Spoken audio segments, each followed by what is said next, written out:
Au siège du journal équatorien El Comercio, le référendum suscite l'inquiétude. Ce quotidien, fondé il y a 105 ans, est en conflit ouvert avec le gouvernement de Rafael Correa pour avoir critiqué sa gestion politique. Pour le rédacteur en chef, Carlos Rojas, la campagne électorale a exacerbé des relations déjà très tendues entre la presse et le pouvoir. Le gouvernement continue d'affirmer que nous sommes corrompus et que nous mentons, que nous créons un climat d'hostilité, que nous créons des controverses et conspirons contre l'État, que nous sommes dans l'opposition, que nous voulons le faire tomber. C'est ce discours qui a alimenté la campagne électorale.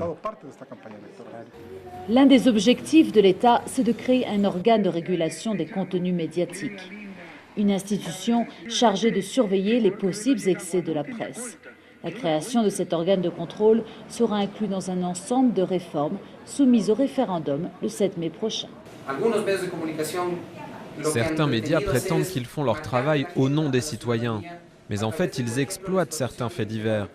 Ce sont ces informations qui doivent être contrôlées, réglementées d'une manière ou d'une autre, pas avec de la censure, mais avec la mise en place de règles.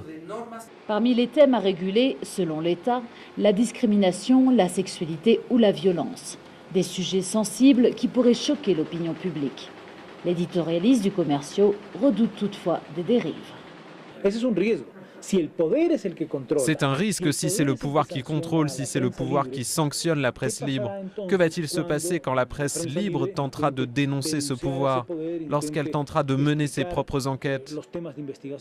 Les Équatoriens auront le dernier mot samedi en votant oui ou non au référendum. Un scrutin test pour la popularité de Rafael Correa.